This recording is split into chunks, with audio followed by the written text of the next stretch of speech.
समय बदलता है तो ढांचे भी बदल जाते हैं। ढांचे पुराने होते हैं तो उन्हें तोड़ दिया जाता है, लेकिन उसमें बैठी यादों, अनुभवों और घटनाओं की श्रृंखला इतिहास बन जाती है। भवन मर जाता है लेकिन इसकी आत्मा अमर हो जाती है। राजधानी भोपाल के अरेरा कॉलोनी में स्थित इस दीनदयाल परिसर के जर्रे जर्रे में बीजेपी के नारे गूंजते हैं।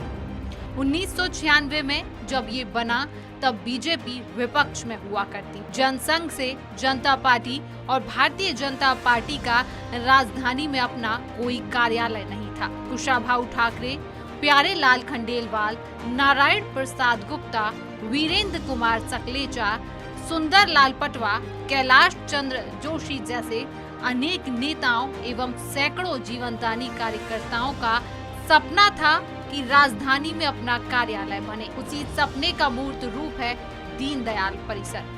यह कुशाभाऊ ठाकरे, प्यारे लाल खंडेलवाल, नारायण प्रसाद गुप्ता जैसे तपस्वियों का स्मारक है। इस कार्यालय का लोकार्पण साल 1996 में हुआ था। इतिहास में तारीखों का बहुत महत्वपूर्ण स्थान होता है। बीजेपी के दीनदयाल परिसर की स्थापना से जुड़ी तारीखें अब धूमिल होती जा रही हैं, क्योंकि इन तारीखों को लेकर बीजेपी अब संजीदा नहीं है। शायद बीजेपी को इन तारीखों की आवश्यकता नहीं है। भारतीय जनता पार्टी के पंडित दीनदयाल परिसर का उद्घाटन लाल कृष्ण आडवाणी ने किया था, जो उस वक्त राष्ट्रीय अध्यक्ष हुआ करते थे। अध्यक्षता ज्योतिरादित्य सिंधिया राजमाता ने की थी और तिथि लिखी हुई है अश्विन वदी 5 संवत 2052, दिनांक 4/9/1995। तो 1995 में बना यह दफ्तर बीजेपी के लिए अब मुफीद नहीं रहा, इसलिए यह दफ्तर अब डिमोलिश किया जा रहा। भवन को तोड़ना वक्त का तकाजा है। समय बदलता है तो जरूरतें भी बदलती। अब ये भवन यादों में रह जाएगा। इसमें कितने लोगों का परामर्श, कितने लोगों का परिश्रम, कितने लोगों की भावनाएं जुड़ी हैं। कुशाभाऊ ठाकरे ने भोपाल के इस कार्यालय का भूमि पूजन करवाया था। मेरे पीछे जिस बिल्डिंग को आप देख रहे हैं, इस बिल्डिंग में एक मीटिंग हॉल है और इस मीटिंग हॉल में मीटिंग्स होती रही हैं और कुछ दिन बाद ये हॉल भी टूट जाएगा। आप देख सकते हैं यहाँ पर काफ़ी भीड़ है कार्यकर्ताओं की। ये सब इस सभागार में एक मीटिंग में शामिल होने आए हैं, लेकिन कुछ ही दिन बाद यहाँ पर मीटिंग्स का सिलसिला बंद हो जाएगा और ये हॉल भी इतिहास के पन्ने में सिर्फ फोटो में मौजूद दिखाई देगा। इन तस्वीरों में उजड़ता हुआ बीजेपी का वो दफ्तर जिसने इतिहास रचा, जिसने मध्य प्रदेश का एक समृद्ध संगठन गढ़ा, और अब ये इतिहास बदलने जा रहा है। ये कार्यालय अब टूटता जा रहा है। दरवाजे निकल चुके हैं। इस तरफ भी आप देखेंगे कि दरवाजे निकल चुके हैं। कार्यालय धीरे धीरे डिमोलिश होता जाएगा और यादें ही शेष रहेंगी जाएगा। तो आगे और दिखाते हैं कि बीजेपी के इस कार्यालय ने कितने महत्वपूर्ण पड़ाव देखे हैं। यहाँ पर बीजेपी ने संदेश और विभिन्न अखबारों की कटिंग्स उकेरी हुई थी। यहाँ पर कार्यालय में 1857 से जुड़ी हुई कटिंग्स सहेज कर लगाई हुई थी। ये निर्वाचन कक्ष था, यहाँ से निर्वाचन से जुड़ी हुई गतिविधियां संचालित होती थी, लेकिन धीरे धीरे ये कक्ष भी यहाँ से हटाया जा रहा है। और इस तरफ नानाजी देशमुख पुस्तकालय IT विभाग बना हुआ था। कुछ दिन में ये विभाग भी शिफ्ट हो जाएगा और ये जगह भी एक दिन इतिहास के पन्नों में सिर्फ मेमोरी में, स्मृतियों में दर्ज रहेगी, लेकिन इसका नामो निशान तक नहीं रहेगा। इसकी जगह एक भव्य इमारत खड़ी होगी।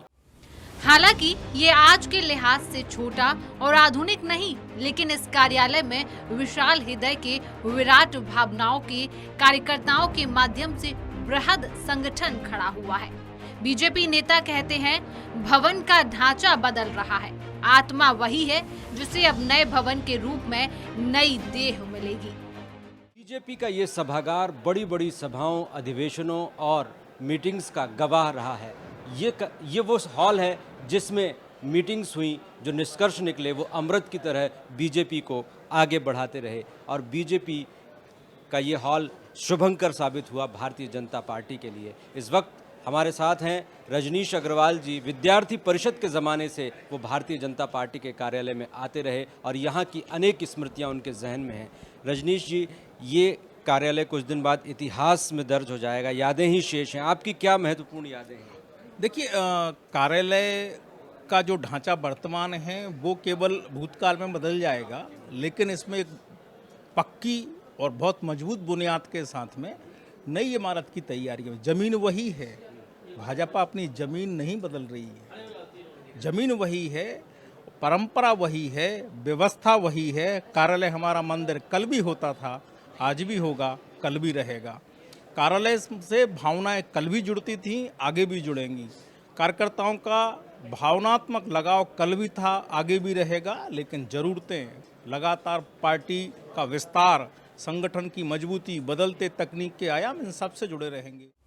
इस कार्यालय ने 1996 से 2003 तक पार्टी का विपक्ष का संघर्ष देखा। कुशाभाऊ ठाकरे से लेकर अडवाणी और अटल जी का आश्रय देखा। सुंदरलाल पटवा और कैलाश जोशी की शिकायत के रंग देखे। उमा और शिवराज का राज देखा। नंदू भैया से लेकर वीडी शर्मा तक अनेक प्रदेश अध्यक्षों को सकारात्मक ऊर्जा दी। जब 1995 में ये कार्यालय बना तब इसे पूरी तरह से सुसज्जित माना जाता था, हाईटेक माना जाता था। उस ज़माने का ये बेहतरीन कार्यालय हुआ करता था। तो इस कार्यालय को लेकर तमाम तरह की स्मृतियां बीजेपी के नेताओं के जहन में दर्ज हैं। मीडिया से जुड़े हुए तमाम लोग भी इन स्मृतियों के साथ अब सिर्फ यादों में ही इन्हें संजो कर रख सकते हैं, क्योंकि भौतिक अस्तित्व धीरे धीरे ख़त्म होता जा रहा है और आज के ज़माने के हिसाब से नए कार्यालय की अपेक्षा की जा रही थी। एक बहुत बेहतरीन कार्यालय, राउंड शेप में इस कार्यालय को बनाया गया था। संसद भवन जिस तरह से राउंड शेप में था, उसी तरह से राउंड शेप में इस कार्यालय को बनाया गया था। यहाँ पर गोल्डन अक्षरों में भारतीय जनता पार्टी मध्य प्रदेश लिखा गया था और इसी तरह से ये कार्यालय नित नए इबारतों का ज़रिया बनता रहा। यहाँ पर एक से बढ़कर एक नेताओं ने अपना अस्तित्व खोजा, अस्तित्व बनाया। अस्तित्व बनाने के बाद वो यहाँ से ओझल हो गए, लेकिन ये कार्यालय जमा रहा, ये कार्यालय बना रहा। अपनी यादों के साथ ये कार्यालय हमारे जहन में हमेशा मौजूद रहेगा। कैमरामैन दीपक पाटीदार के साथ अतुल पाठक, स्वराज एक्सप्रेस, भोपाल।